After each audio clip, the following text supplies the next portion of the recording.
Praise the lord. దేవుని ప్రేమగల నామమునకు మహిమ కలుగునుగాక. ప్రభు పేరట మీ అందరికీ హృదయపూర్వక వందనాలు. ఈ ఉదయకాలము దేవుని వాక్యాన్ని విందాం. యోహాను రాసిన మొదటి పత్రిక 2వ అధ్యాయము 5వ వచనము.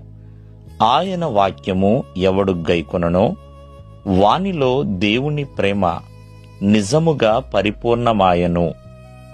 ప్రియమైన వాళ్ళారా, దేవుని ప్రేమ ఎవరిలో నిలిచి ఉంటుంది? దేవుని ప్రేమ ఎవరిలో సంపూర్ణంగా ఉంటుంది అంటే ఇక్కడ చక్కటి ఆన్సర్ ఇచ్చారు. ఏంటంటే, ఎవరైతే దేవుని వాక్యాన్ని విని ఆ వాక్యము ప్రకారముగా నడుస్తారో వానిలో దేవుని ప్రేమ నిజముగా పరిపూర్ణమవుతుందండి.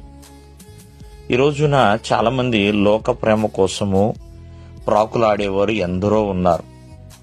కానీ దేవుడు మనల్ని ప్రేమించాడు కాబట్టి చక్కటి పరిశుద్ధమైన గ్రంథాన్ని మనకు అనుగ్రహించాడు. మనిషికి కావలసిన సృష్టి యావత్తును తయారు చేయించాడు. అంతేకాకుండా మనిషికి కావలసిన చక్కటి రక్షణ, విమోచన అనుగ్రహించున్నాడు తన ప్రియ కుమారుని ద్వారా. ప్రియమైన వల్లరా, దేవుడు తన ప్రజలందరినీ కూడా, ఈ లోకమంతటిని కూడా ఎంతగానో ప్రేమించాడు. కావున ఆ దేవాది దేవుని కూడా ప్రేమించేవారిగా ఉండాలి.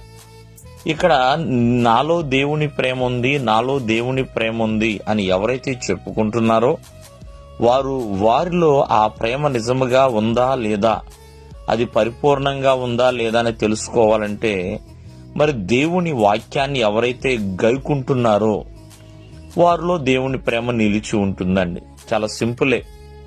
కావున ఒక్కసారి ఆలోచించండి. వాక్యాన్ని వినువారు మాత్రమే కాదు, వాక్యాన్ని చదివేవారు మాత్రమే కాదు, వాక్యాన్ని ప్రకటించేవారు మాత్రమే కాదండి, వాక్యాన్ని విని ఆ ప్రకారం నడిచేవారిలో దేవుని ప్రేమ ఉంటుంది. మీరు అనుకోవచ్చు, దేవుని ప్రేమే కలిగి ఉండాలా? ఎందుకు అంటే, దేవుని ప్రేమ శాశ్వతమైనది. ఏ ప్రేమకైనా ఒక అంతము ఉండొచ్చేమో, కానీ దేవుని ప్రేమకు అంతము లేదండి. దేవుని ప్రేమ మరణమంత బలమైనదండి. ఆయన ప్రేమ నుండి ఎవరు కూడా ఎడబాపలేరు. కానీ కొంతమంది ఆయన ప్రేమలో లోతుగా నాటుకుంటారు, మరి కొంతమంది ఆయన ప్రేమలోంచి వెళ్ళిపోతూ ఉంటారండి. కావున దేవుని ప్రేమలో నిలిచేవారిగా ఉండాలి. అలా నిలవాలి అంటే చేయవలసిన పని ఆయన వాక్యములను గైకొనాలి. ఆ వాక్యము ప్రకారముగా నడవాలి. ఏమైతే దేవుడు మాట్లాడుతున్నాడో, ఏమైతే మనకు ఆజ్ఞలు ఇచ్చి ఉన్నాడో ఆ ఆజ్ఞల ప్రకారముగా, ఆయన వాక్కుల ప్రకారముగా మనం నడిచేవారిగా ఉంటే ప్రతి ఒక్కరి జీవితంలో దేవుని ప్రేమ పరిపూర్ణమవుతుంది. దేవుడు మిమ్మల్ని ఆశీర్వదించును గాక. ఆమేన్.